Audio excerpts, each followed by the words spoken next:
We're really going live today. We are live everywhere. We are live. I'm going to try to make it through today's show. This is for the people.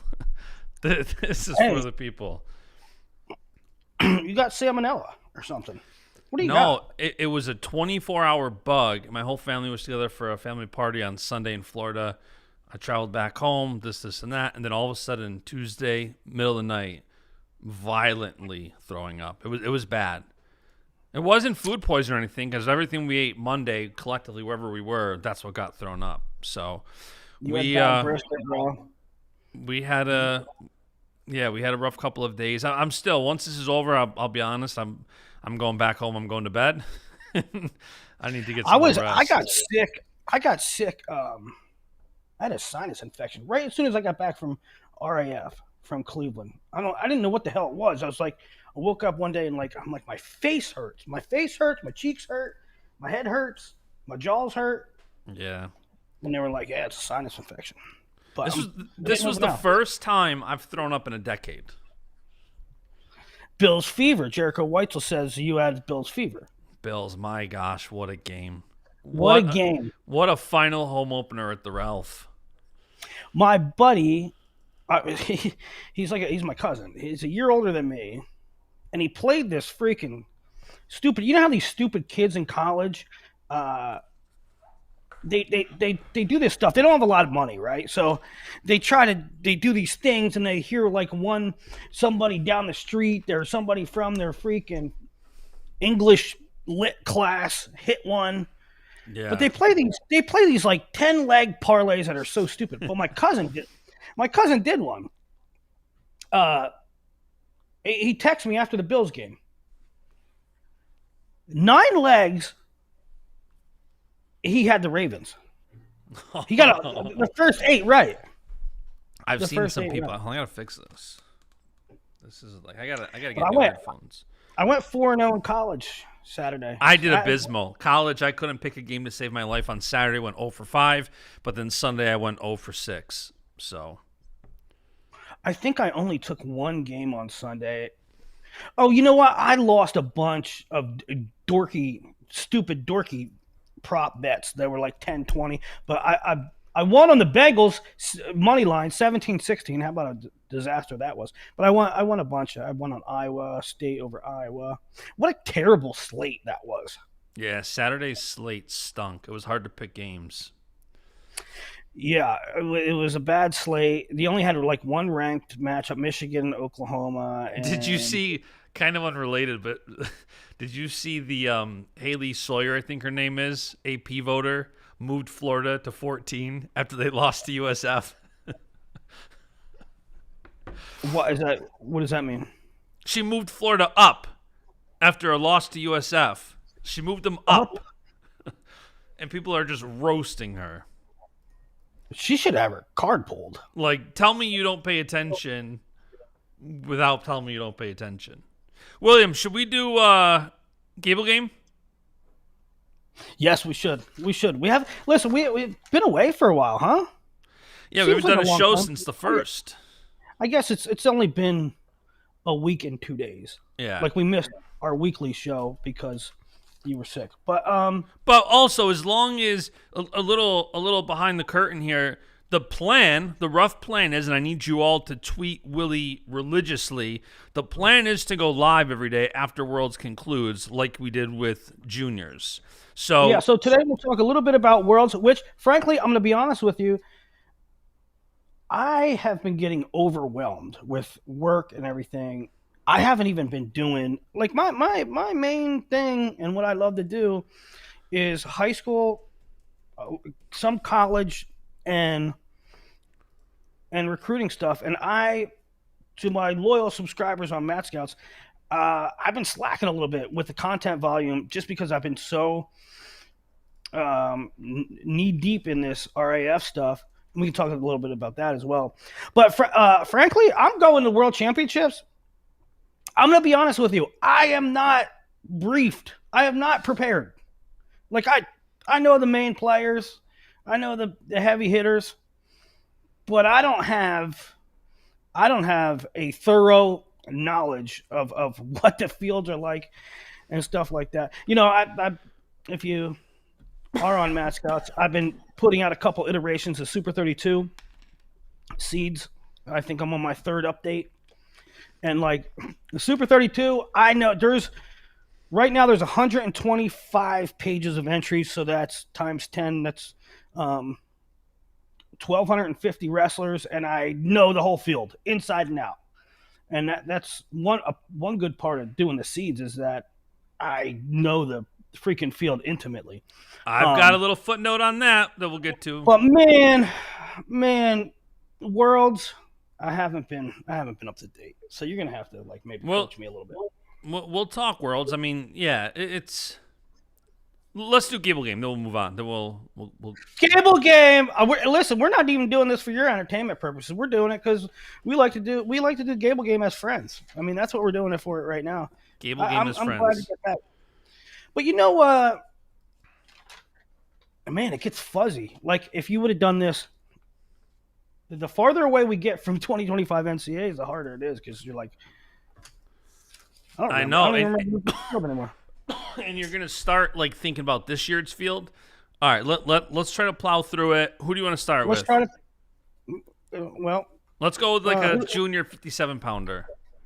Who do we go with normally? We moved on from Kasich and we moved to Shapiro, I think. Shapiro, okay, do Shapiro.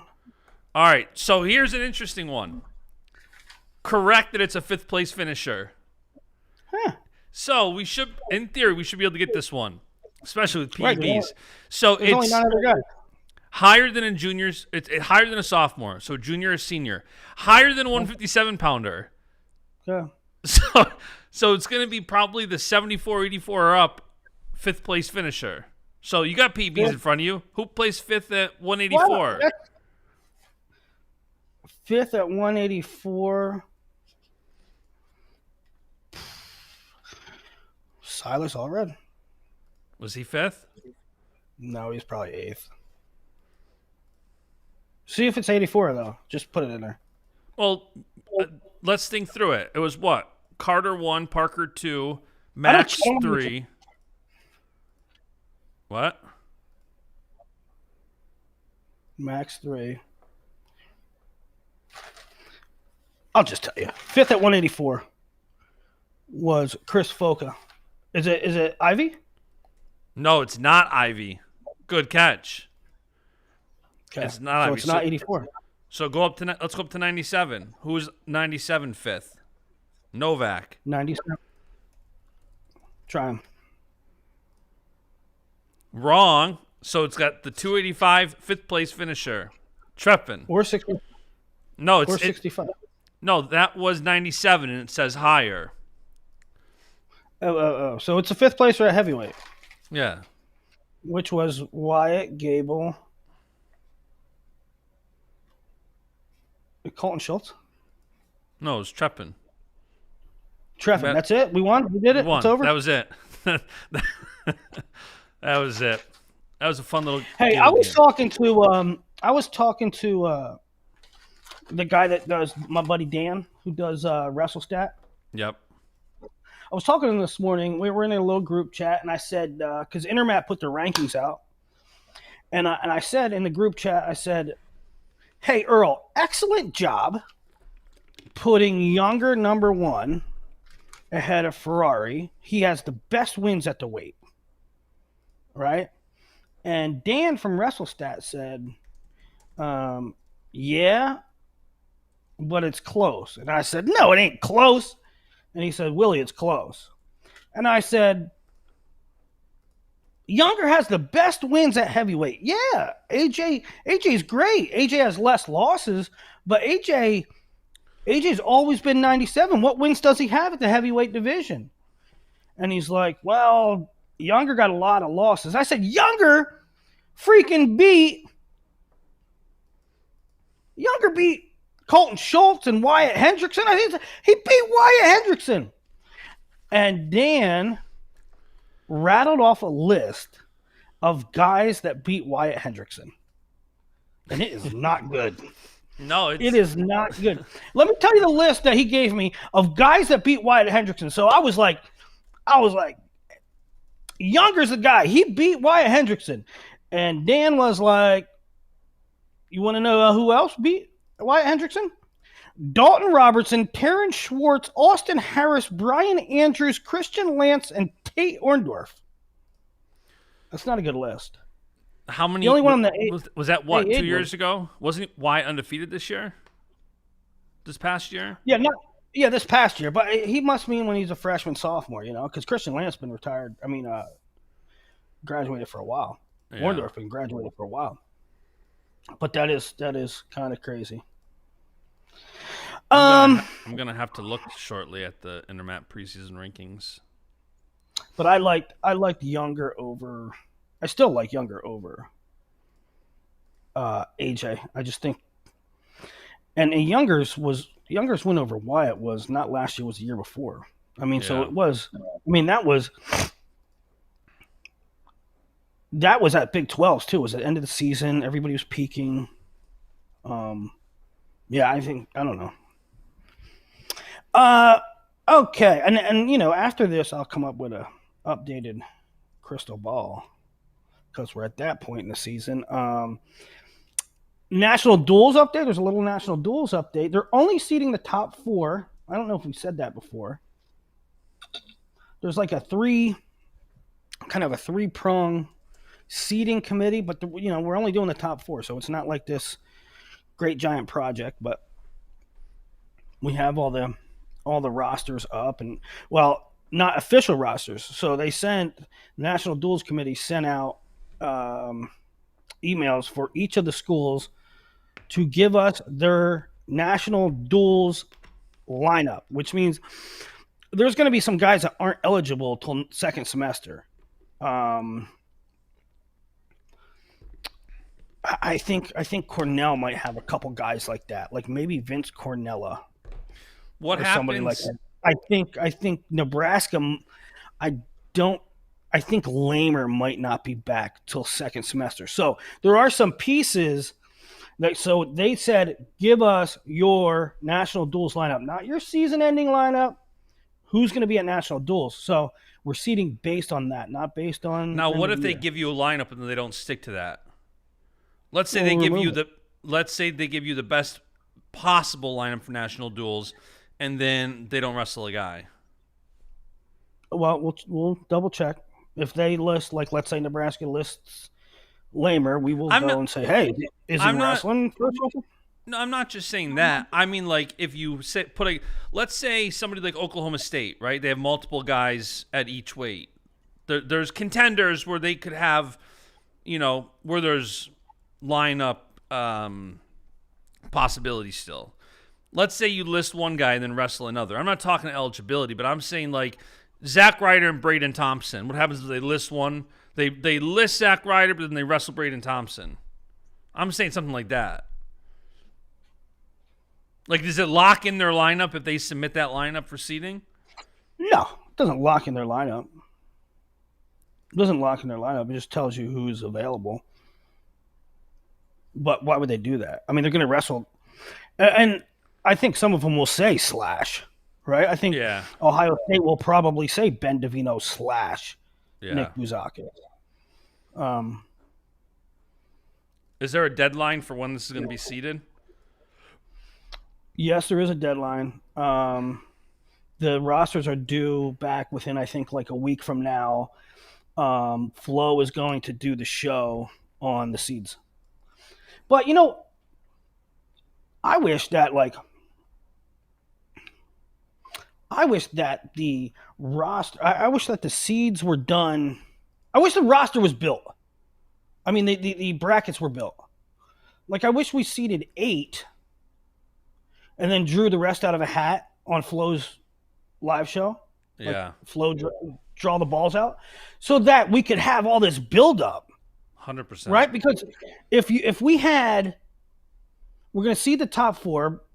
So if we see this top 4 and then draw 12 out, or if we see the top 8 and then draw the rest out of 8 and then build the bracket and Flo reveals that, That would be so cool because everybody Yeah, I in agree. media, all the fans and stuff would be like, okay, here's the first round matchup, and then we're gonna go to this one, and then what if this happens? And but I don't know when 100% brackets that will should be I 100% agree. That and right. that's There would one. be, it would own the news cycle for about 3 weeks. Well, that's my one of my conundrums with the senior worlds, which we can talk about in a few minutes. But yeah, I agree. I think if they did that, and then you can start, because even those first round matchups, even if it's not necessarily close from a team standpoint, if you can start matchups to watch, no different than NCAA's. The first round largely stinks, but it's like, hey, awesome match here. Hey, awesome match here. Hey, in the second round, we could get stout versus stout. Hey, here, like that's where, even if the team necessarily isn't that close, you'll start getting some awesome matches, I'm sure, very early. Yeah, you want to give people long enough to think about Yeah. the matchups and do the breakdowns and do NCAAs. We could talk about it for a week before it happens. Um, NCAA basketball, Yeah. No, 100%. So, yeah, that's what's going on with national duels. It's going to be great, and I'm saying how I would like it done. That would be my suggestion, but maybe they'll do it going forward, a different year or something. But it's going to be great. I can't wait for it. I like the time of year as well. Uh, so yeah. I don't know. Lineup wise, I think Nebraska is going to be the 1 seed because if you really look at it, we all know Oklahoma State's good, but they don't have a lot coming back. Like they don't have as much coming back as the other teams do. Like Iowa has a lot coming back. Nebraska has a lot coming back. Even Ohio State has a lot coming back. Cornell, NC State, um, Oklahoma State is replacing a lot of guys with a lot of good guys, right? But I don't know if from a seeding perspective you can have them that high. Do you already kind of have an indication of where you think the top four are going to land based on what you know? Yeah, What do you think it's going to be? and by no means am I like speaking out of turn here. I'm not saying this is what the committee's going to do. I'm not Yeah. saying that. But I think that Nebraska is going to be 1 and Iowa's going to be 2. I think. Oklahoma State, what? I have no idea. Because they're going to do it. They're going to do it on a system. They're going to do it on a system, right? So it's going to be relatively transparent and process driven. It's not going to be like, here's my opinion. Yeah. And they're going to say like, well, Oklahoma State's only got this many points, but let's be real, they're really this. They're going to stick. They're going to be, Yeah. hey, they can prove it, So, yeah, I don't know. I think Nebraska Iowa's going to be 1-2. Nice. Well, we'll see that soon. Do you Somebody want? told me Oklahoma State. Somebody told me Oklahoma State is also registered or listed for Cliff Keen. Interesting. And I think Cornell is too. I hope I hope Cliff Keen is really good and really strong. I expect them to take a couple hits because of Vegas, but I love that we have national duels. I don't want it to come at the utter expense of another tournament. You know what I mean? So the Cliff Keen this year is December 5th and 6th. Now I don't know if this team list is up to date. Yeah. I mean, it sounds like going through here. I mean, Michigan, Nebraska, Oklahoma State, Ohio State, Oregon State, Virginia Tech, West Virginia, Wyoming, and there's a ton. There is a ton of people. If this is all up to date, yeah, it's going to be. I mean, I'll run through it real quick. Here's the teams on the Cliff Keen website: Air Force, App State, Arizona State, Binghamton, Cal Baptist, Cal Poly, CSU, Bakersfield, Columbia, Cornell, Edinburgh, Franklin and Marshall, Harvard, Hofstra, Iowa State, Michigan, Navy, Nebraska, NC State, Northern Illinois, Northwestern, Ohio State, Ohio University, Oklahoma Wait, no State. Nebraska? Nebraska's there. Okay, they're not going. Okay, so maybe this isn't up to date. Oklahoma, Oregon State, Purdue, Rider, Sacred Heart, South Dakota, Stanford, UNI, Utah Valley, Virginia Tech, West Virginia, Wyoming, VMI. So if Nebraska is not going, then it's an indication that might not be accurate. It might not have updated. I don't know. Somebody texted me. Somebody texted me like a day or two ago and said, "Hey, Oklahoma State's going to CKLV." Now, that's good. That's good news. I hope it's their ones. It might not be their ones. Who knows? Yeah, I mean that's what Penn State did this year. They said Penn State was listed for the scuffle, but in reality they just wanted 10 spots, and they sent 10 guys. And now, I mean, Oklahoma State has such a lineup. They have such a roster that even their twos or their backups or their freshmen create really compelling matchups. But we'll see. Totally. What else? What else we got? I mean, we got Worlds, bud. Well, do you want to talk? We can talk. I say we end the show with Worlds. We can talk a little Nebraska. We can talk a little RAF2. Yeah. So, one thing I did do this morning, I hadn't done so in a while, was I updated the commitment lists, and right around Super 32 time, you start picking up a lot of traction. There's a lot of commitments. There's a lot of guys that they go on their visits and they commit, and June 15th is the first date that you can talk, and then June, July, August, September. Now's a point in time where kids have been to some campuses and they're ready to make their decisions, and a lot of coaches want to get it done before Super 32 so that like a guy doesn't come in and snake them after Super 32 and they have a good performance, yada yada yada. But there has been a whole heck of a ton. There's been a flurry of activity. Iowa State picked up 3 guys. Roman Stewart, a kid I really like out of Liberty, Missouri. He was 66 on the last big board, but he's going to move up pretty well. Jake Miller, who just finished 3rd at Fargo, one of the better kids that are like under talked about, under the radar ish. Like he was 3rd at Fargo. He had another good Fargo performance a couple years ago. He's all the way up to 6th in the country in his weight class. He flipped from Little Rock to Iowa State, and they got a kid from New Mexico who took 8th at Fargo, Valentine Papaduch, around 49, 41, 49.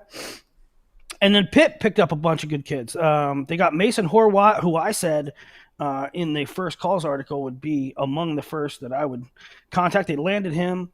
They got Hunter Snyder, who was a Fargo runner-up 2 years ago. And then they got Cage Horak, who is a man-child out of Massillon Perry, Ohio. So a couple upperweight guys there. But there's also been a bunch of flips.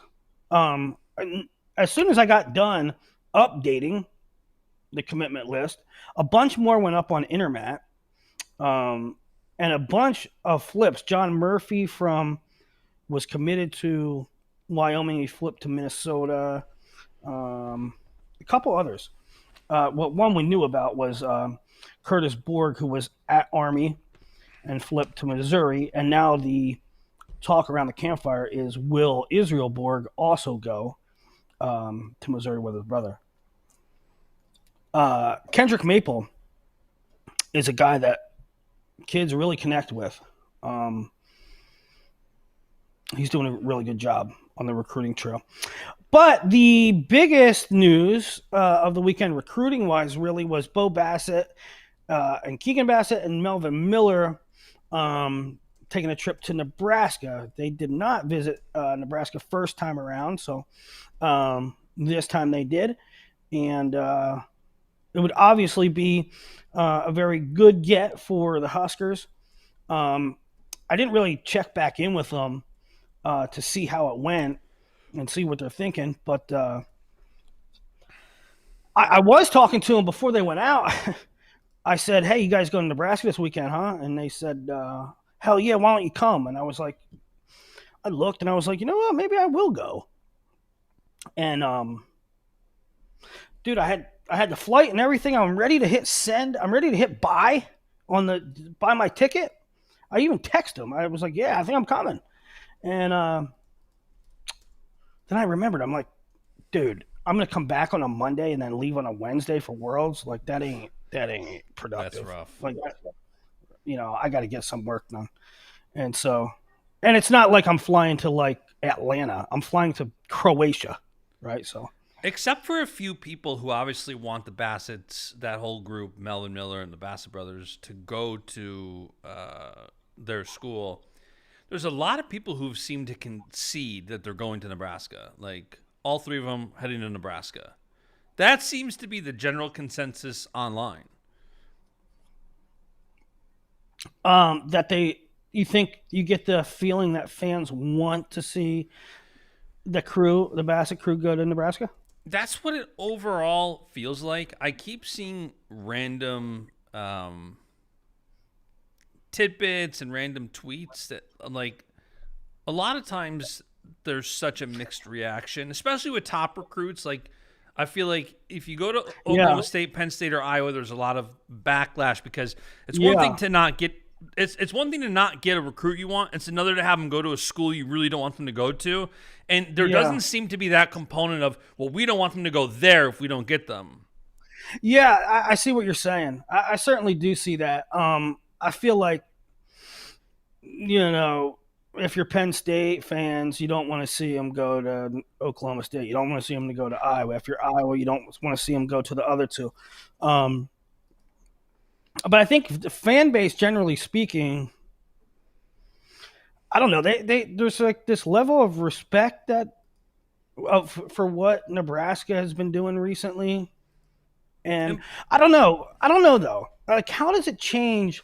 I also don't know that all three are going to be a package deal. It's just that's what seemed to have been the general consensus. If you Yeah, ask them, I don't think they're going to tell you or admit that it is a package deal. Like, I think they're individually going to tell you, like, hey, I'm going to do, what's best for me. But I do think that they're, you know, it, based on how the Iowa recruiting went down, it seemed like that was all part of a package deal. We're going to give Bo this, we're going to give Melvin and Keegan that, and it seemed like that was desired. Like you have all three brothers together, like that's what But that's not yeah. like They're, in they're stone. really they're really close knit. I would be surprised if they weren't. I would be surprised if they weren't all together. And Um, obviously, when you have but obviously it's right. That's not written in stone. That's not written in the stars. and even something can change given that it's three straight recruiting classes. Like Bo's class of 2026, Melvin 2027, Keegan 2028. So you Yeah, still have 3 years of anything can happen. 1 year for Bo, two for Melvin, three for Keegan. So, but it does seem like that's the general feel. Um, yeah. It is a different narrative too with the Bassett crew potentially than Nebraska. In that Nebraska has gotten a lot of respect because I think in part they've largely done it without the portal, which largely, like, for the lack of a better term, homegrown. Um, and in my opinion, Ridge Levitt was a bona fide blue chip recruit. Brock Hardy was a blue chip recruit. Um, and so they have gotten those kind of guys, but they're what with Brock and Ridge, they weren't. They might have been blue chip level recruits, but they weren't blue chip level banner superstar status, like in the public lens, right? They weren't nowhere near like a Jax Forrest or yeah. even like a Joe Seeley. or even like Alex Facundo. They weren't that level of high school stars. They were probably that close to being that good, but perceptually, Nebraska has done it with the Chris Mintos and the Mikey Labriolas and the Cam McDaniels and Jake Van D and Caleb Smith, right? They've done it with like these under the radar kind of feel good stories. And perhaps that's part of why it seems like a good portion of the fan base is kind of like, yeah, let Nebraska get a blue chipper for one. Like let them get a. They don't really have superstars come in, right? So maybe give them some superstars. See how it goes. It'd also be cool too, like, obviously the more parity in college wrestling, the better it is. And as you spread out the talent, I mean, we've been saying that for a year now with some of these big recruits. Like, let them spread out a bit. And I think if you send them over to Nebraska, like, I think that's all the fun. Like, I'm all for it. Yeah, there's that too. I mean, if I could play wrestling god, I wish that I could be like the general manager of wrestling and like uh okay, Oklahoma State, you have an abundance of talent. Penn State, you have an abundance of talent. Let's put this recruit on this team and like let's make as many great teams as can be so there's parity and Yeah. yeah.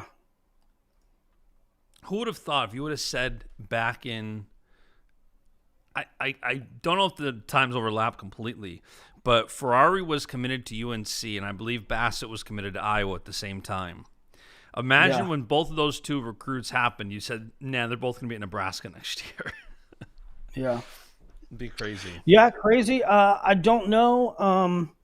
And you hear conflicting things still to this point, which is kind of crazy because it's been going on for so long. But you hear conflicting things. You hear like now the word around the campfire is the Bassets don't care anything about money. They just want to go to the school they're going to develop the best at. And then you hear the other side was like, no, money's still a big factor. And so I don't know what's true and what's not true. I think I don't know entirely how it went at Nebraska, but I think they're squarely in the picture. Uh, and then I really think that Tech has a really good shot. Also, too, when it comes to the money side of it now, I mean, we talked about this back in, April, that now the new clearinghouse stuff and deals having to get approved, like, the official money on the table is not going to look like what it was. And obviously there's still things that can happen under the table and this and that. But it does seem like we've taken a small step back with these multi-million-dollar offers. And if I was a recruit right now, like in Bo Bassett's situation or a junior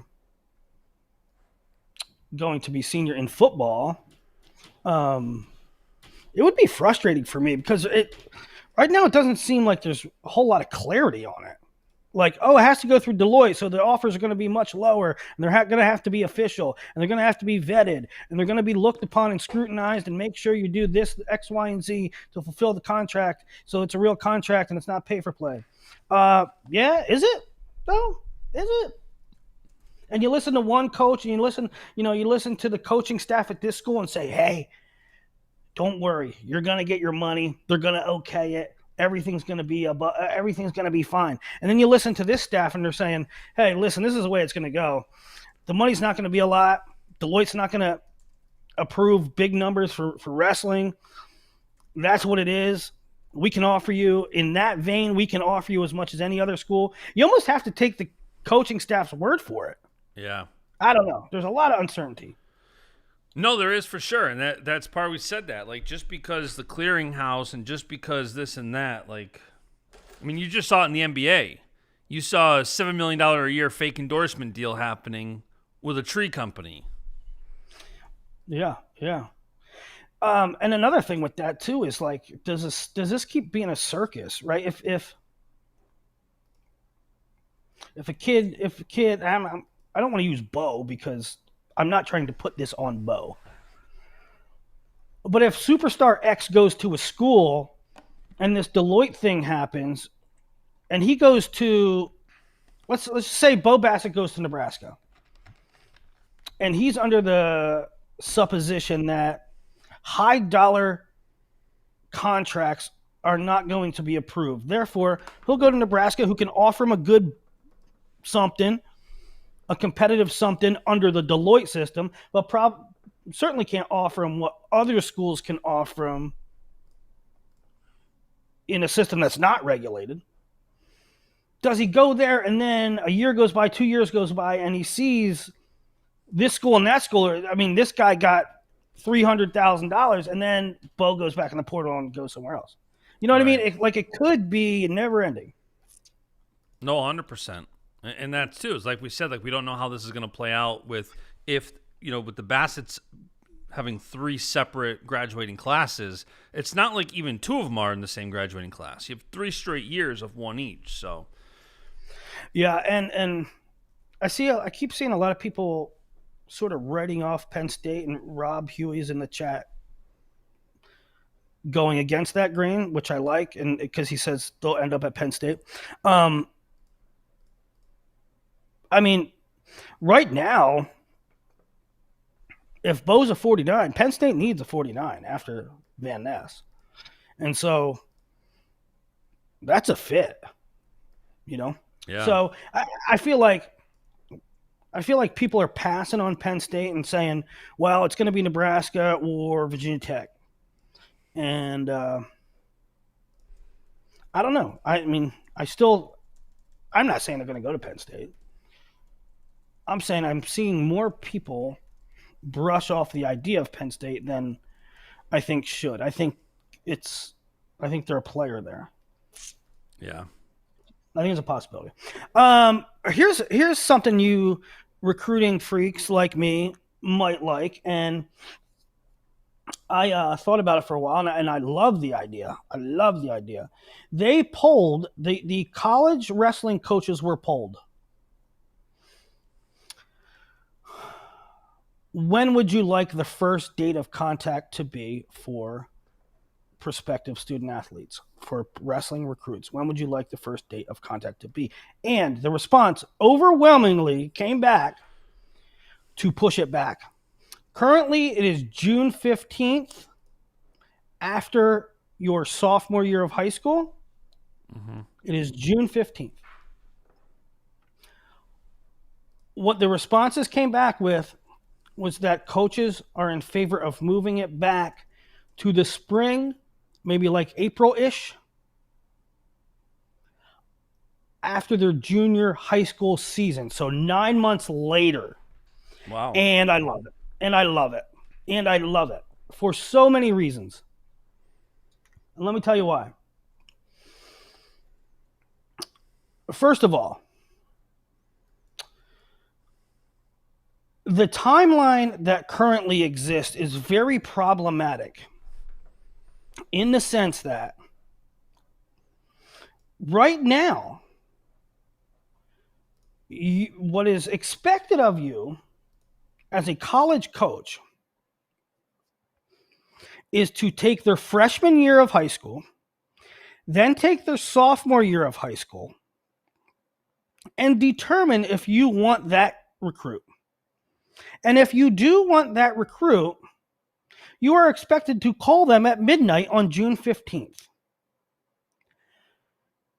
You are making an evaluation that's going to impact your program for 7-8 years, because they got 2 more years of high school, they got a red shirt, and then they're going to have 4 years of eligibility. So you're looking like 6-7 years down the line. And all of that assessment and all of that decision making and all of that money tied up is supposed to come after 2 seasons of wrestling? You can't even determine what weight they're going to be. You can't determine how good they are. It is way too quick.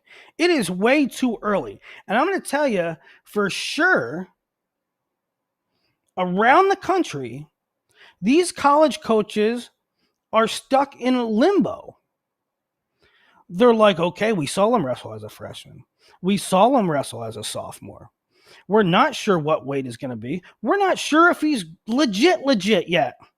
But if we don't recruit him, if we don't recruit these sophomores to juniors, everybody else is. And then there's going to be nobody left for us. So they are recruiting these guys basically on a whim and a prayer.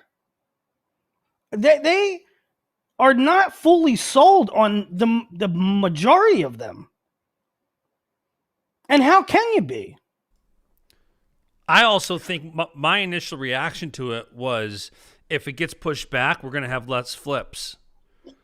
Flips seem to happen more when you have early commitments versus if it's a lot later and you have more time.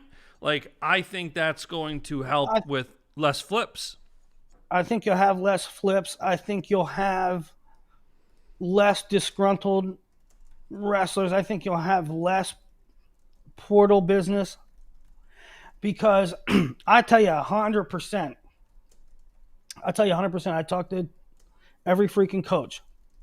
Are you recruiting this guy? Are you recruiting that guy? Are you recruiting this guy? Well, I don't know. I don't know what we want to do with that kid. Like, we kind of love him, but it's kind of, we're not entirely sure. So, like, we're kind of on the fence, but he loves us. But if we don't offer, then he thinks we don't love him, but we kind of do love him, but we just want to make sure. And so I'm telling you right now that there are some high-profile recruits out there. Let's not say the top 10. Let's say 10 through 20, 10 through 30, or 11 through 30, that they're waiting on a little bit more love from School X. They really want to go to School X. But School X is like keeping them like lukewarm, like, hey, how's it going? You know, maybe we're going to call you sometime. And so for as much pressure as it puts the coaches under, it also puts the athletes under, because they're like, man, I want to go to this school, but they're not like really committing to me. Listen, it's too early to make that kind of commitment. So, I mean, I think from the coaches' perspective, it helps them, because you're not just, all these guys are going out and just tagging the top 30 guys. That's all they're doing. They're just, I'm recruiting you. I don't know if you're going to be the best, but on everybody's big board, he's the best. And he just won Fargo as a cadet. And this and this and this and that. And they're just bombarding them based on rankings and based on like 3 tournaments. Yeah. And so I think it would behoove them if they moved it back. That takes the pressure off them. It takes the pressure off them to make an assessment. It gives them more data to make a better assessment. It also takes the pressure off them committing to the kids. And I think it helps the welfare of the student athlete, wherein he doesn't have to make that commitment so soon. He doesn't have to feel slighted if his dream school isn't drooling all over him. He still has basically another season to prove himself, to get where he wants to be. And so I think for all parties, it would really benefit everybody involved, and I hope it goes through. Yeah, I'm on board with that. I think there's more positives than negatives for sure. Jason Bryant in the chat, you headed to Croatia today too, big boy. Hope to see you over there, buddy. I don't have a hotel room. They sent me the media thing sent an email around. I said, hey, media, we're happy to let you know we're opening a block of rooms at this hotel, and the hotel is like right across the street from the arena, and it looks really nice, and it has a really nice restaurant, and you obviously don't need a car, and it was perfect, and it was cheap. I mean, it was like €100 a day. Um, I'm like, yeah, I'm in. Perfect. Sign me up. And I wrote back to him. I said, great, sign me up. And I haven't heard a word since. 2 weeks ago. Yeah, you should Well, probably get a hotel, get packing. Um, yeah.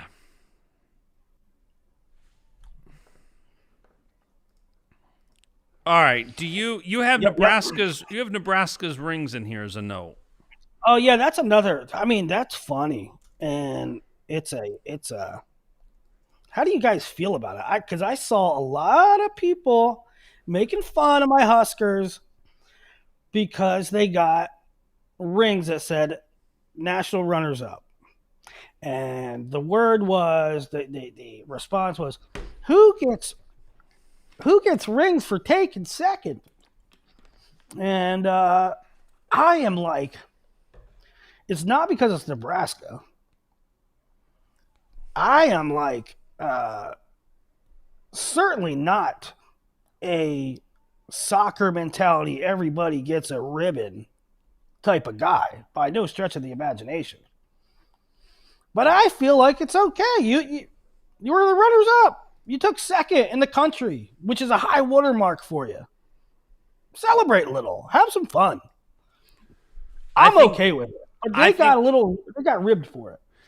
I don't like it personally. I do think you should celebrate the second place finish. That they had an awesome tournament. They had an awesome year. I don't think when historically rings are for championships, I don't think the rings were the right way to celebrate. I do think you should celebrate that success. You know, you still get, if you're second in the FIFA World Cup, you get a second place trophy. Like, you still celebrate top three, top four. I personally don't think rings is the best way to celebrate a runner-up finish. Yeah, maybe something else, I guess. Maybe if they each got like a runner up trophy. I don't know. Like, I do think you should celebrate it, and I think it's an amazing accomplishment. I think just specifically when rings are typically for championships and nothing else really, that's where it's like, if you lose in the Super Bowl, you don't get second place in the Super Bowl rings. You know, so it's like, I think that's where it's like, yeah, Yeah, celebrate the who came? second place finish. Yeah, I think you gotta. I think we're a little tough on. I think we're a little tough on rewarding yourselves for a job well done, in a lot of aspects. Uh, I don't know. I don't know if rings were the way to go about it, but I do believe in a sport that is utterly like lunchbox mentality. You're almost always miserable. I mean, wrestling is in college wrestling is almost a miserable endeavor. That's why when Kale says "have some fun, have some fun, have some fun," and people like laugh at it, like, "Okay, we get it. You're having fun. You're just talking to yourself. You're talking yourself into that it's fun." It's a real thing. Mm-hmm. Staying light, staying loose, staying happy is a real thing. That's against the normal disposition of college wrestlers. And so I don't know if rings were the way to go, but celebrate your accomplishments. I don't think we celebrate our accomplishments enough, particularly in wrestling. Yeah, again, You I know, think I think I get it, right? Some people take silver. Some people take second at a tournament and they throw the medal in the trash, and that's fine. That's what you want to do. I get it. You're disappointed, but I also think sometimes you should give yourself a little credit. yeah, I think celebrate the finish. I think rings is the wrong way to do it. If you're wearing a ring like that, do you think there's anybody on the planet that's going to see that ring and assume you didn't win the championship? Yeah, yeah, right. Maybe not. Again, maybe rings was the wrong thing. And does it matter? Does it matter that what school it is? Because I couldn't really envision Iowa like getting rings for second. I couldn't imagine Penn State doing it. But like when Michigan took second, like I don't know. I think that's something to celebrate. I think it's something to celebrate when you hit a program high watermark. You know what I mean? I agree. That's why there's two schools of thought here. One is yes, celebrate a great finish. B, rings are not the way to celebrate a non-championship finish. Mm-hmm. Well, but I think Corey Corey Pevler says if it wasn't Nebraska, Willie would be doing voices.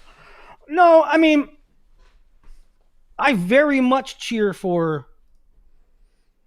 Gardner Webb to have 3 national qualifiers. I very much cheer for Little Rock to have 2 All-Americans. I very much cheer for Clarion to have an All-American. I think when programs' relative success should be celebrated.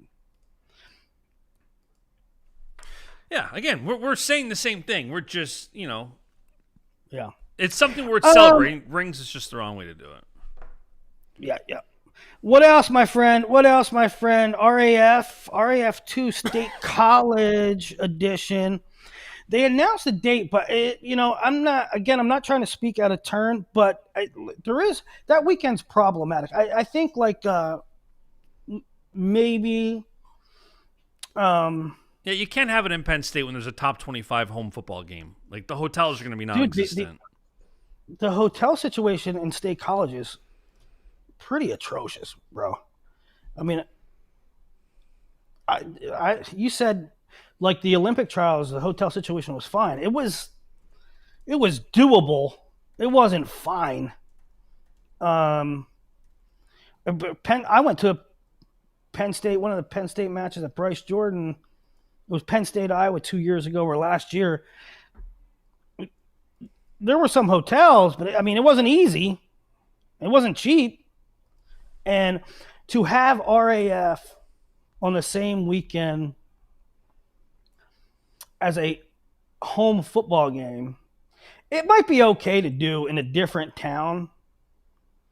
It's probably really hard to do on any campus, college town, and it's probably even increasingly difficult to do in state college. State college notoriously has few hotels. It doesn't Oklahoma State. I mean, not that Oklahoma State is the best college football program right now, but don't they have a home football game the weekend of national duels? Do they? I don't know. Well, that's different because national duels at the Box Center in Tulsa. Yeah. And so, I did have some people when I said that RAF2 was November 8th, there was also some comments about being the same weekend as the Bill Farrell.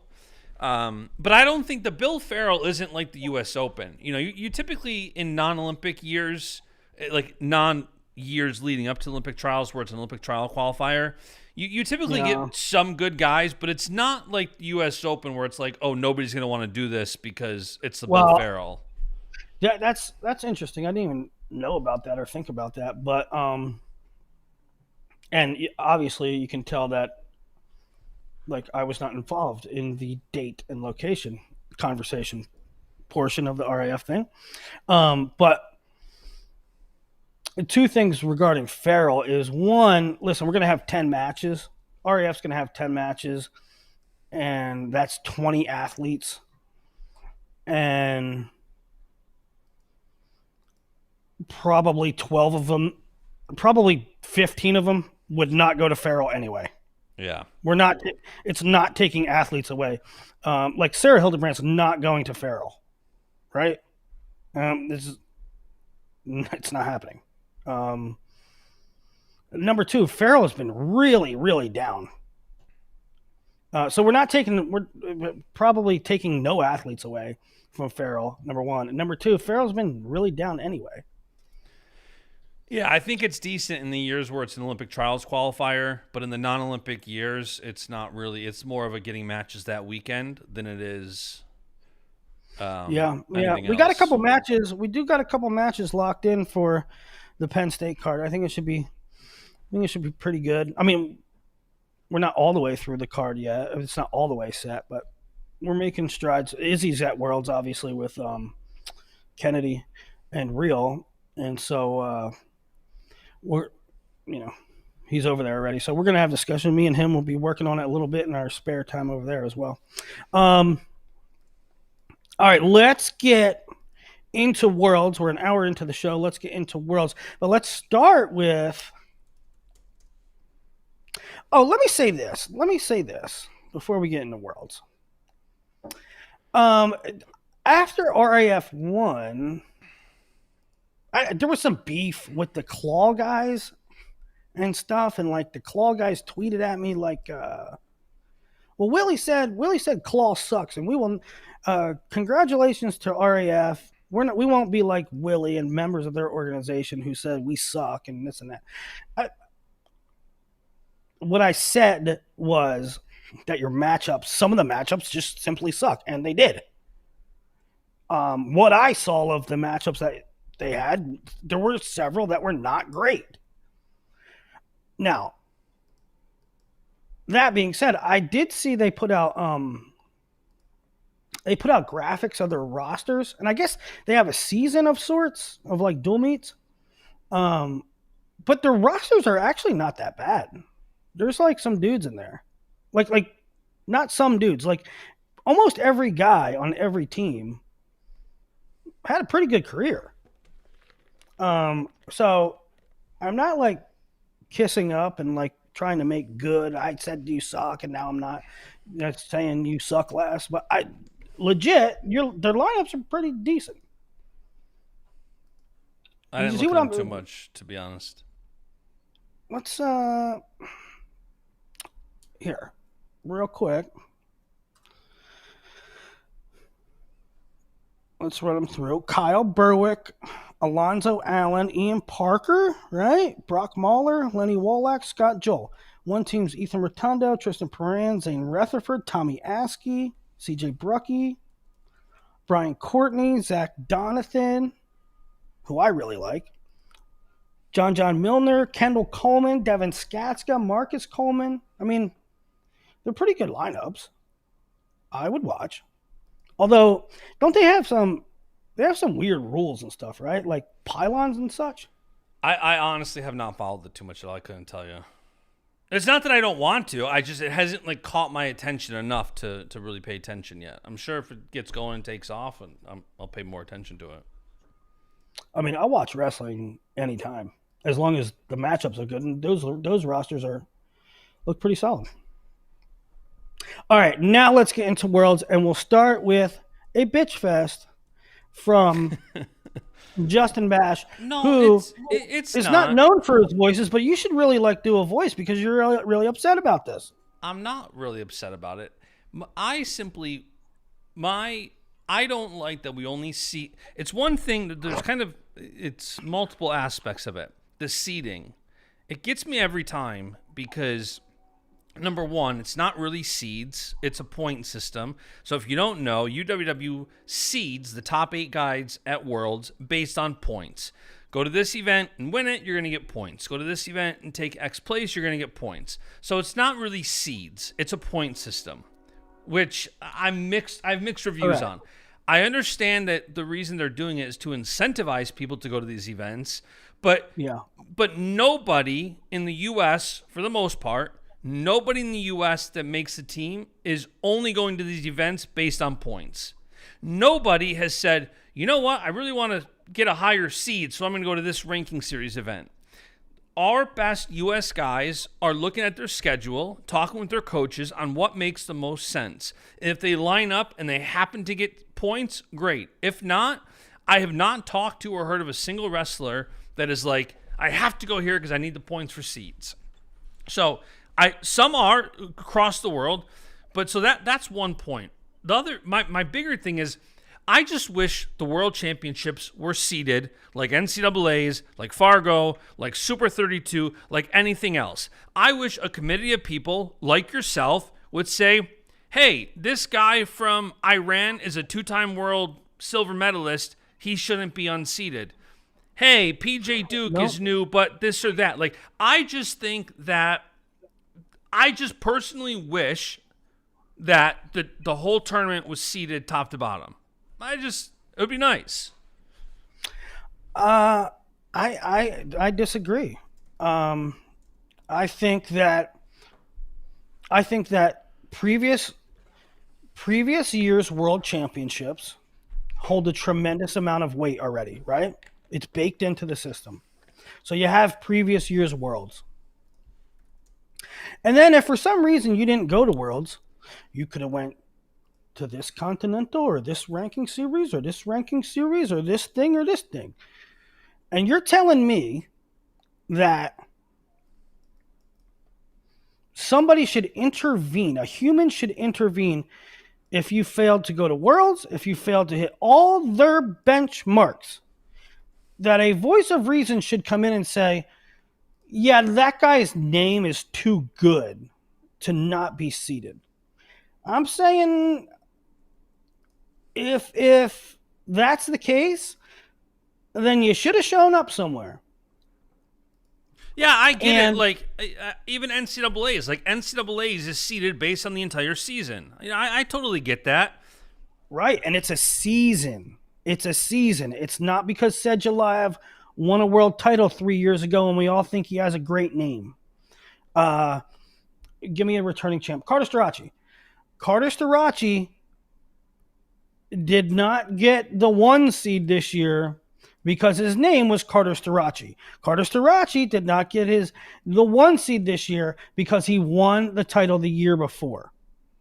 Carter Starachi got the 1 seed because he wrestled this season, because of what he did this season.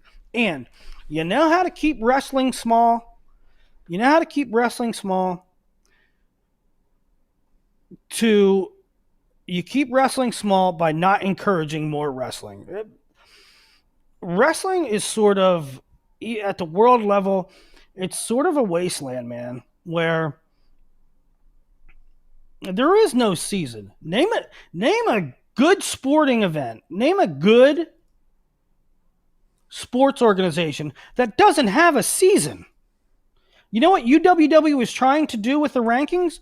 They're trying to make it, 1, objective, and 2, to create a season. And it's the 2 things they should be doing. And if the talent doesn't want to participate in that, if they don't want to participate in growing the sport, then it is what it is. You get less points. Are you telling me that having 8 guys seeded and 30 unseeded is a better product for world championships than if all 38 guys were seeded? Yeah, absolutely. How? What do you want 38 guys seeded? Why do you want 33 seeded NCAAs? Why not just seed the top 8? I absolutely do not. You can't tell me an unseeded tournament is better than you can't tell me an unseeded tournament is better in any capacity than a seeded tournament. It absolutely is. No, it absolutely. Not. What do you think at Super 32? You think I seed all 128? 128 is different than 30. Seeding 33 is stupid. Also, if you want a season, can we have at least 1 ranking series in the U.S. instead of having to go to Croatia and this place and that place? We got the most money. We're the most fortunate. Don't cry about. It's not about money. Who said anything about money? We have to fly across seas. What? It's the only thing you fucking do. It's your only job. It's your only job. These guys that are senior level wrestlers, they get paid to shoot fucking high crotches for fucking 9 months. They don't do a goddamn thing. They don't go nowhere. They don't do nothing. Go wrestle a tournament. Why are you hollering? Because it's absurd. It's absurd to want to have 1 ranking series event in the U.S.? That's absurd? How many? Hold on. So you're telling me that U.S. guys don't go to ranking series? I didn't say that. Disproportionately angry Willie. Because it's far away? Hey, psycho. All I said was, can we have 1 ranking series in the U.S.? That's all I said. I'm not speaking on why they don't go. I'm simply asking you, I, Justin Bash, am asking you, William Saylor, can we get one ranking series in the U.S.? That's all I asked. I didn't say that's why they don't go. I don't know why you're getting disproportionately bent out of shape about this. Because the sport suffers. Because of your mentality. What's my mentality?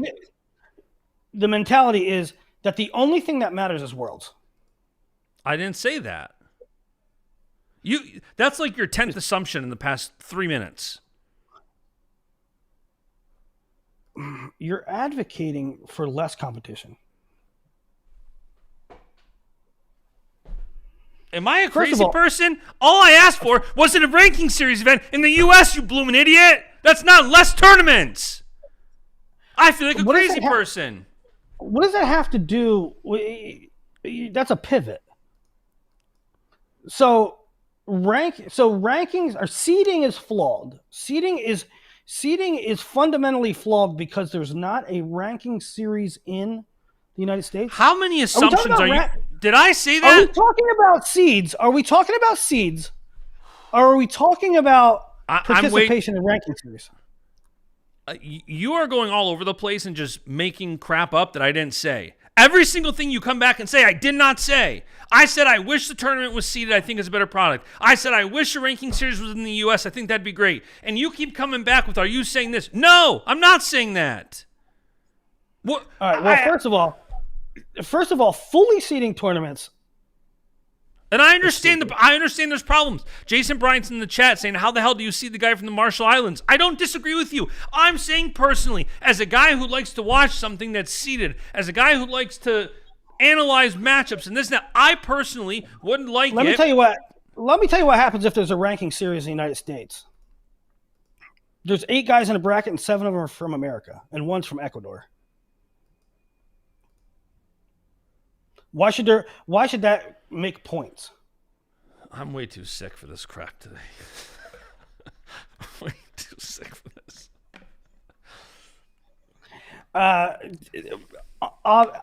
The bottom line is that they seeded 4. You said they seeded 2. You said it was too little. They seeded 4. You said it was too little. They seeded 8. Still too little. Who's you? Who's you? You said. We went from no seeds to 2 to 4 to 8. I'm good with it, man. I just personally frankly, these guys don't compete enough to even form an opinion. Why? How can you even have an opinion? They don't compete enough. I mean, I say it all the time in fantasy football. Like, if you still every year it changes. Joe Montana is not now what he was last year. Everything changes. So to say that we saw it last year. To say that David Taylor is the same guy in year X as he is in year Y, you have to go prove it this season. I understand. I just wish it wasn't just simply 4 ranking series events. That's the entire method to get points. Well, but it's not though. It's not though. It's also the Worlds before that. Okay, so you have Worlds and 4 ranking series. Mm-hmm. Why not add weight to other non-ranking series events? Why not add points to U.S. Open, Final X, World Team Trials? These guys are competing. I'm just saying, you cannot add seeding points for any domestic competition. I'm just saying, if let's say Sedge Live didn't compete at Worlds, but he did compete at Euros and here and here and here, there's a difference in not wrestling at all, or just we're talking strictly for ranking events. That's the problem. They don't compete at all. That's the problem. How many matches did David Taylor wrestle that year? He didn't wrestle anywhere. I understand. And look at some of the ranking series brackets. They don't care. They don't go. I mean, I understand you wanting more data, but the athletes have to do their part. I agree. They have to compete, and they're just not. Yeah, listen, I've said 100 times I wish the athletes competed more. it would be great if there was 100 ranking series. You can earn points all the time, but the athletes don't go. They don't go. And so I'm with UWW here. You plant your flag in the sand and say, here are the ranking series. You want to earn rankings points? You come. You don't cry about it. Because the league, the sport of wrestling, is not being pushed by you not competing.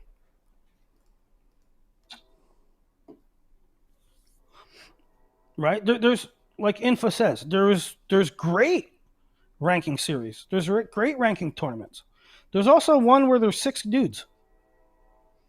And so I would love to see where this is along.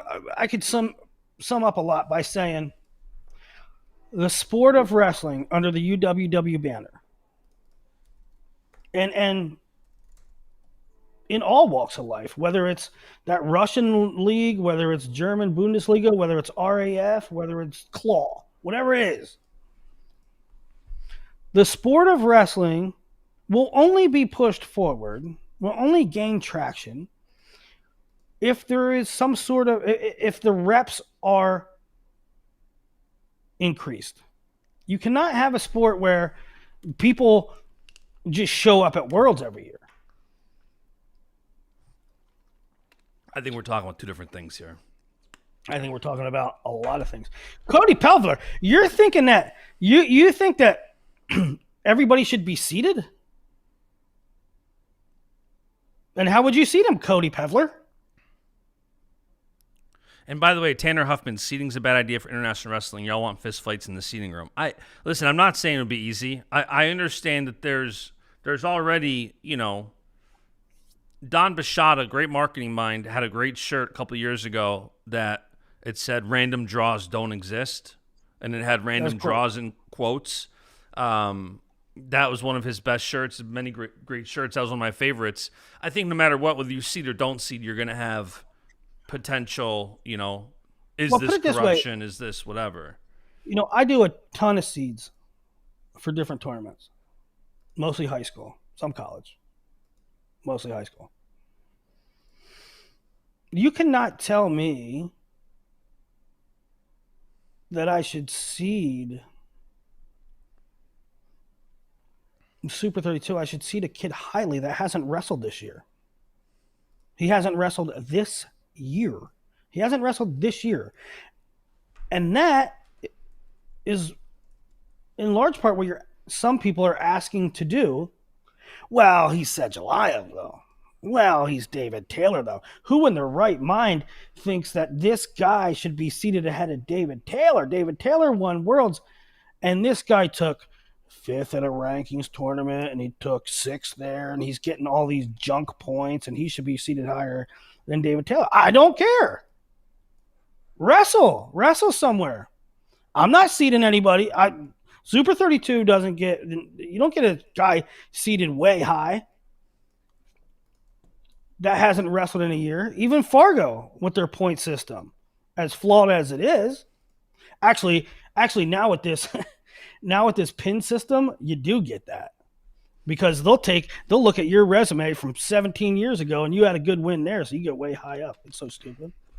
By the way, I absolutely do agree that our guys should wrestle, and I do think how often you wrestle, I do think that stuff should play in. I'm not advocating for that stuff not to matter. I just personally think there's a better system, and I think sometimes the system takes care of itself.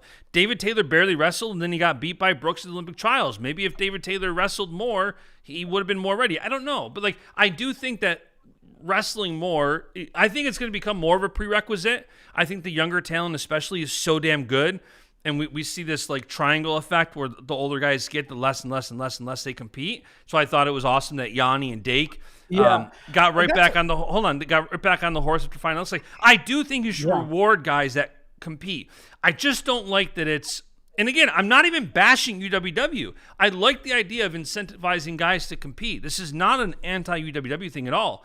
I just wish there was more logic, and I think there was more in place here to actively reward guys than just the 4 ranking series. Yeah, I mean, don't get me wrong. There are seeds this year, as has been in the recent past. There are seeds that I see them, and I'm like, oh, you know, at Worlds, at Senior Worlds, I'm like, oh god, get real. Yeah. Um, but they went out and did it. They went out and earned it. They went out and did the damn thing. So, I'm okay with it. All right. Now let's get into worlds talk. And I'll start with this. I said at the top of the show that I probably one of the least this year. I'm the least educated, least prepared heading into World Championships than I've ever been. Same. Honestly, it feels the same way. Just I don't know why. kind of with a lot of stuff going on. Um, that being said, I feel like we're gonna have a bad year. I feel like America's gonna have a bad year. And I said on the show a million times, when I'm at Super 32, when I'm at Fargo, when I'm at Ironman, when I'm at NCAAs, it's like there's 2 guys out there, and it's like I'm just watching wrestling, and if I'm happy for whoever wins. Yeah. I'm happy for the success, and I'm happy to cheer for whoever wins. If it's a guy from App State and he beats a guy from Little Rock, congratulations to John Milner, right? If it's even I get, pick the day of the week, and I get accused of being a Penn State homer, Nebraska homer, or Okie State homer. Listen, if a guy from Wyoming beats a guy from Nebraska, because I know that Wyoming kid since he was 13 years old too, and I'm glad that Wyoming's having success. So I really like. Don't get me wrong. I like to see Nebraska have degrees of success because Brian's my dude, right? But it's like I don't really root. Worlds is an entirely different story. I get emotionally freaking invested. And so this year I'm heading in the composition of this team. There's been years in the recent past that I would get worked up and like, man, we got a real shot. We're going to be right in the thick of things. And this year I'm just not nervous. This year I'm like, we get what we get, and all the degrees of success that we have, I'm considering a cherry on top. Because I don't think this is a team that is going to ball out. And I hope I'm wrong about it. No, same. I mean, when you have a team that's this young, it's very easy in past years where we have, you've got a lineup like Dake, Burrows, Taylor, Snyder. The expectations are so damn high because they've been there. They've won it before. This year, we have so many guys that are so new to it. You've got guys in there that just haven't proven themselves yet on a world stage. And I think it's exciting because it is, what can David Carr do against the world? What can Levi Haynes do against the world? Like, I think it's one of those awesome years of, like, kind of having a low expectation, like you said, and then what do we get? And it's also, too, I feel like we're starting this new it's been happening slowly, but I feel like this is the first big quad of U.S. guys wrestling for other countries. And out of the gate, like Spencer Lee and Roman Bravo Young are 1 and 4 seeds. So that's a possible semi where here you have Penn State, Iowa in the semifinals if they both get there. So it's kind of crazy. Like, you got a lot of guys in there. Austin Gomez, he beat Nick Lee last year in the Olympic qualifier. Like, there's so many different storylines like that I feel like the pendulum's swinging a bit. Yeah, and just to be clear, I am not down on Team USA. I'm not down on our system. In fact, last year during the Olympics, when a bunch of knuckleheads were saying Um, oh, Japan passed us. Japan passed us. They're the greatest. They're the best. They got a system. I was saying, you guys are out of your damn minds. And Japan very well might do better than us this year, but you're still out of your damn minds. It ain't going to be for long. We're undergoing a reset where our established stars, who were absolutely stars, not just in America, not just in the American conscience, we've seen guys like Ed Ruth absolutely dominate, Ben Askren absolutely dominate domestically, and then they get on the team and they don't medal, right? But for the Worlds or for the Olympics, the American fan base is like, dude, Ed Ruth's going to kill it. He's going to kill it. And, I'm like, no, there's levels to this, and there's a learning curve to this. And so I'm not coming with rose-colored glasses that something that's not, I'm not trying to pretend something's coming that's not coming. But our established stars left. Our new crop, we knew we were going to have to go through this at some point. It happened to be this year, which is not surprising because it is the year after the Olympics. And I think this is a learning year. I don't know if David Carr is ready this year. I don't know if Levi's ready this year. But I don't know if Wyatt's ready this year. But maybe they take 7th. Maybe they take 9th. But I think it serves them so well. I like their trajectory. I like their long-term prospects. And I think it serves them really well going to the next year. Yeah, and I think, too, that while I think expectations are low to the degree of it's a young squad, I do think we're going to have a very strong performance for that squad. Like, there's a lot of guys in here like David Carr. He just beat Takatani at that Flow event. You got Levi Haynes in here, I think he's a dog. You've seen what Wyatt's done all year. He just beat Gable, who's an Olympic champ. Like, even though I think the expectations are low because it's a newer, younger squad, I still think that what their expectation might be, that they're going to outperform that. So I do still think we have a very strong performance. I just don't know if it's going to look like what it typically looks like. But I think coming away from Worlds, more people are going to be excited and say, wow, you know what? First time at Worlds, David Carr got a bronze. That's awesome. Wow, Levi Haynes, first time at Worlds, he got a bronze. That's awesome. Like, I do still think we're going to do very well. And I think overall expectations are going to be met. I just think the expectations has to shift when you have so many new young guys in the lineup. Yeah, listen, we might have a couple guys medal and a couple guys win some matches. I don't think anybody's going to do bad. I think our floor is pretty high, but I think our ceiling is probably pretty low, if that makes any sense. I think we're going to do fine. I don't think we're going to do great, but I do think we have the pieces in place to use this as a learning curve, a learning tool, and they'll be better next year. That's the way I see it. I think second or third place finish. Really? Yeah. No. I do. Oh, no way, bro. Because I can see if we earn a team medal. Yeah, I do think we'll medal as a team.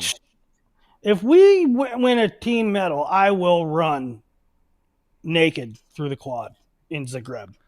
Everybody heard that is listening right now, and we are going to have to. You might not want to see that, but it will happen. Yeah, I do think that we have a team that can win a lot of medals. I don't know what all those medals look like, but I do think we've got.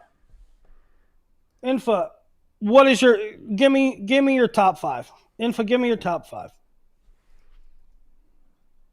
Hold on. First of all, let's be clear that Russia's not like Russia's can't win a medal. They're not even going to tally Russia's points. So let's be clear that Russia freaking counts in this conversation. Not on the scoreboard, but in the conversation. Russia is definitely beating us. Iran, With maybe. Sedulayev, I think they do. Without Sedulayev, I don't think it's as sure of a thing. By the way, Sedulayev, I can't tell if that guy's going to wrestle or not. Kozak was following it. I know. I saw that. I'm a little Kozak was confused. Kozak was following it pretty intently, and it sounds like he got a ban for using an incorrect passport or something to try to go to Euros, I believe. Yeah. And so, like, there's this like, But then he also posted, I go in 5 days. yeah. So I don't know if like he's just hoping for the best, but I think Sedulayev going is a coin toss. Um. Yeah, and his inclusion would possibly be critical. I mean, what is he? What do the brackets look like again? Remind me again. Hold on a second, I'm just pulling something up. Does Snyder hit Sedulayev? Will he this weekend? How am I Is supposed he? to know? Is They're he? both Is he? unseated. They're both unseated. How am I supposed to know, William? Oh, they're both unseated. That's awesome. Oh, yeah, that's freaking great. Yeah, it's freaking great. All right, let's do this. Since your expectations are low, and maybe rightfully so, younger squad, but overall, because you kind of thought it was a bit crazy that I'm anticipating a top 3 finish. Let's go through the 10 guys, and you tell me what you think they'll place. That's a bad idea. That's a bad idea. Why? All right, let's do this. Let's do Go ahead, do it. I can't. You tell me just this. If you think the guy will win a medal, not can he? I think all 10 guys realistically can. They're very talented. Will they? You just tell me crystal ball Willie. I'm going to tell you 10 guys. You tell me if they medal at the World Championships. Spencer Lee. Yes. Jax Forrest. No. I think he does. I hope he does. I think with a guy like Jax, there's not these international guys. So many wrestlers have told me Actually, that getting a feel for a guy does a lot. Nobody has felt Jax Forrest yet. These international guys largely don't know what wrestling Jax is like. I'm bullish on Jax to medal. I really am. all right, give me Jack's bronze. So yes. Yep, I'm fine with that. All right, Real Woods. No. Okay, PJ Duke. No. I think Duke does for sure. He's just so damn strong. David Carr. He's a what is he? I don't know. David Carr. Mongoloid. No. Okay, Levi Haynes. No. I think you're crazy. So if I could parlay that, if you gave me the odds that you said David Carr and Levi Haynes both not to medal, I would take those odds all day that at least one of them does. All right, Zahid Valencia. Yes. Okay. Trent Hidley. I don't know. Trent's hard. Trent and Jax are hard. Here, I'll tell you one thing I'll tell you somebody I'm not sold on. And you guys are going to tell me I'm crazy. Yaguyev. Yaguyev's old, bro. I don't know. I could be eating crow this time next week. But I ain't. If you told me that Jax beat Yaguyev, I would not be surprised. Anyway. I see. Even like Trent Hidley. I can't Jax believe you and don't Hidley think... are really tough. Jax and Hidley are really tough. I can see Trent bronzing. 100%. And again, I think if we get enough bronzes, you're gonna get that third place finish. I know, but as of now, I have 3, maybe 4 medals. Snyder Revenge Tour. No. Wyatt Hendrickson. Don't know. This is one of those things too, where like with seeds and these guys being unseeded, it's going to be so interesting. Like it's crazy that Snyder medaling is honestly a coin toss.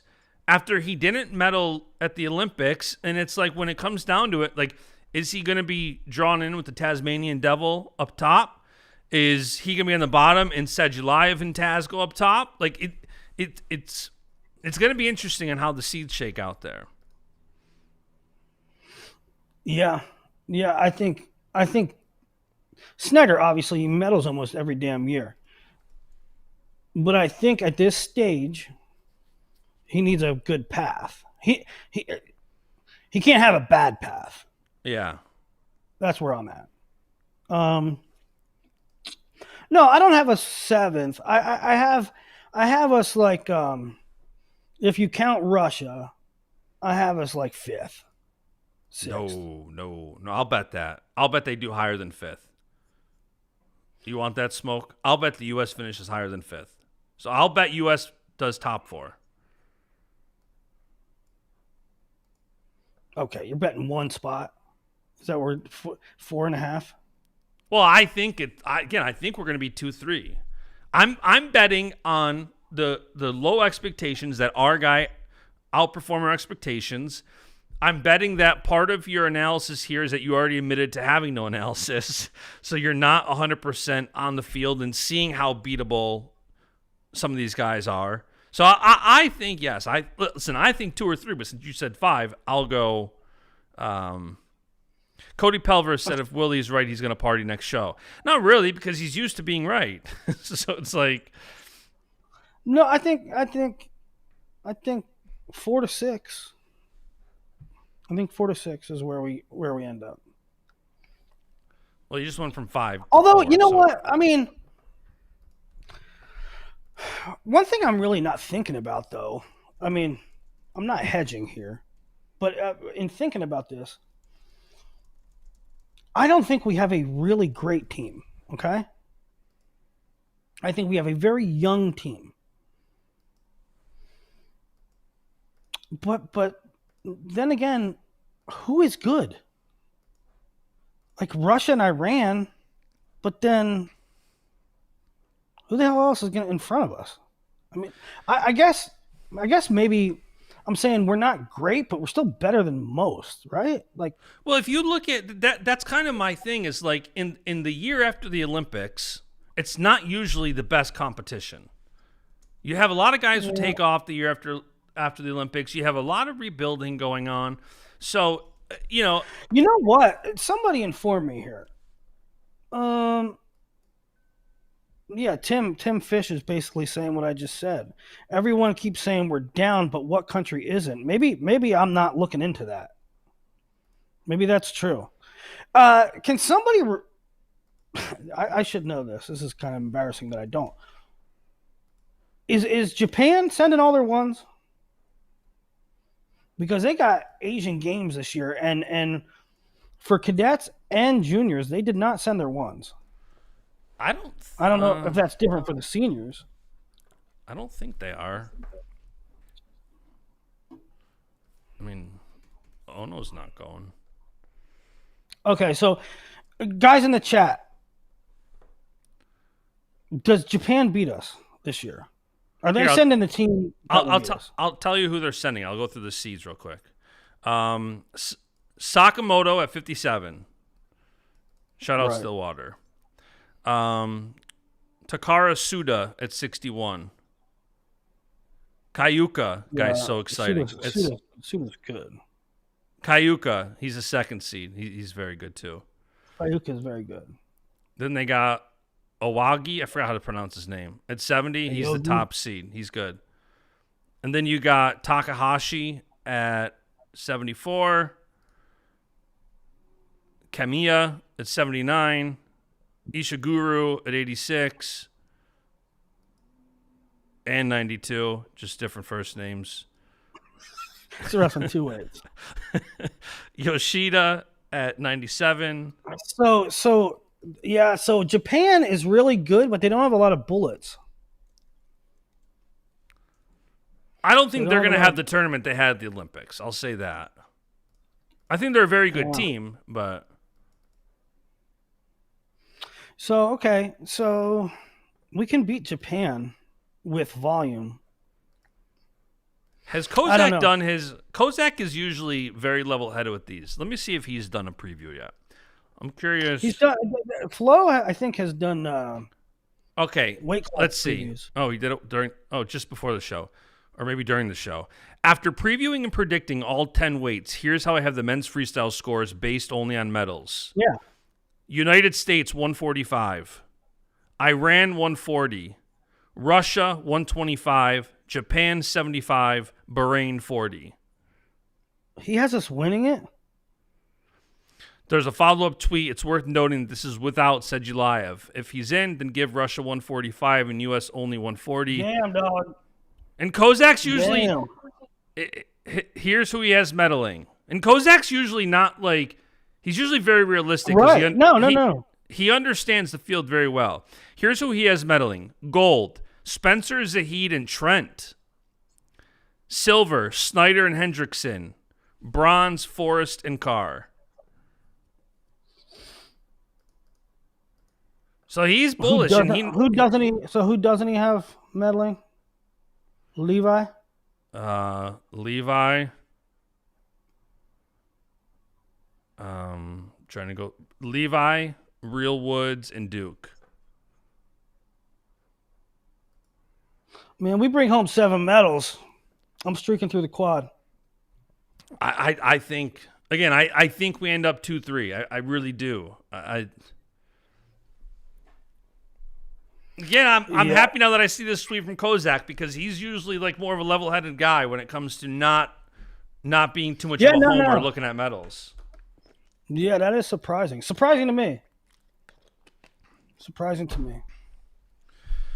Well, that's World Championship expectations and picks and preview.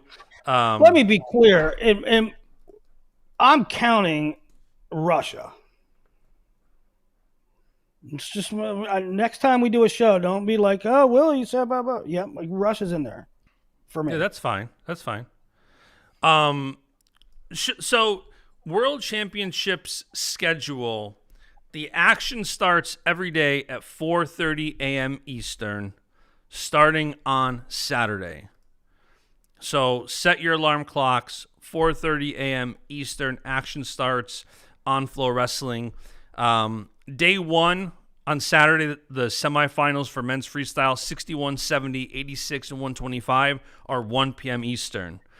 As long as Willie isn't streaking through Zagreb and drinking too many beers with Jason Bryant. I don't know international ball. I know as much or more than most of you clowns.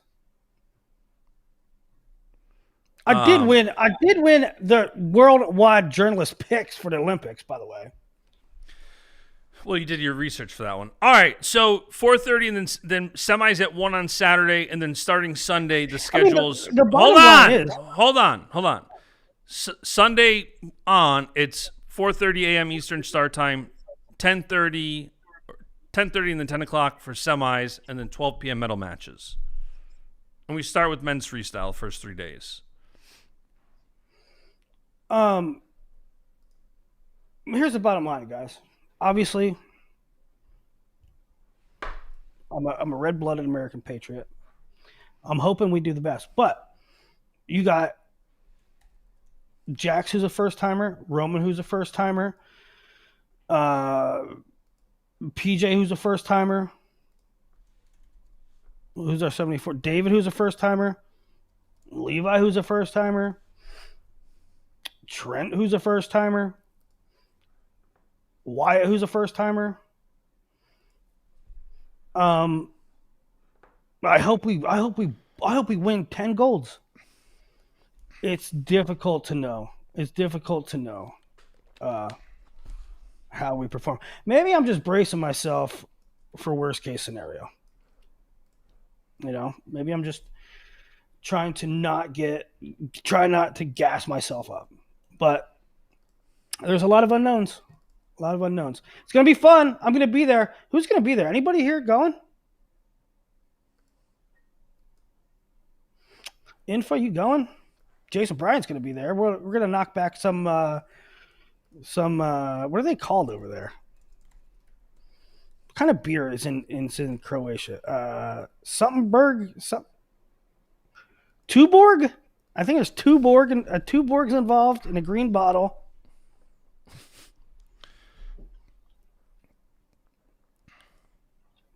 I can't wait. I'm leaving in like an hour and a half. And Willie is bringing his podcasting equipment, so we are going to plan for a show at least the first 3 or 4 days after men's freestyle. It's going to require some long days, but that's the game plan, is to do recap shows after. We gotta hope Willie Yeah, gets a yeah. hotel with the Wi-Fi. Don't just stay at like some hostel with no Wi-Fi. You know. Dude, it isn't. Zagreb is decent. It's not like, I don't know. It's not third worldish. Cody Pevler said, "Willie, how did Dake Burrows and Snyder do their first time at Worlds?" Balled out, every single one of them. I think every single one of them won their first event. Well, Dake's big problem was getting. No, I'm talking about, yeah, but his first world tournament he won, right? Yeah, but I'm saying with Dake, like Burrow's first world tournament he won. Dake's first world tournament he won. Snyder's first world tournament he won. and part of Now, Snyder's early now, success is what I was saying, that they hadn't seen him before, and that's important. I think that favors our young guys, but I do think that it's not a walk in the park for our young guys just because international guys haven't felt yeah, that much. no, I listen. I'm not trying to disrespect anybody. I'm just saying that I don't know if these guys are Dake, Burrows, or Snyder. I don't. I hope they are. I hope they are. I love them. I love the guys. I love them, and I hope the best for them. And I hope they all win gold. And I'm dancing around Zagreb. This is the second trip to Zagreb. I went in 2014, maybe 2013, Junior Worlds. Awesome time. Awesome time. That team was Jabari Moody, Thomas Gilman, Joey McKenna, Aaron Pico, Anthony Valencia, Gabe Dean, Kyle Snyder, Adam Kuhn. How about that for a junior team? Shout out Gabe Dean. Just started working with him, Bass Solutions, on the company he's building. He's got an amazing company he's building. Yep. All right, boys. Shows all week. Get some rest, Bash. I'm going to go home and get back in bed right now. Nathan Butler was the next year in Brazil. All right, get some rest. Go Bills. Go Washington Redskins. Go. Official pick. Do they? I think Packers are a 3.5 point favorite over Washington. Do Washington? Do they cover? I'll take Washington 3.5. I like the over 48. Should be a fun game. All right, do good. God bless. Go Bills. Be good.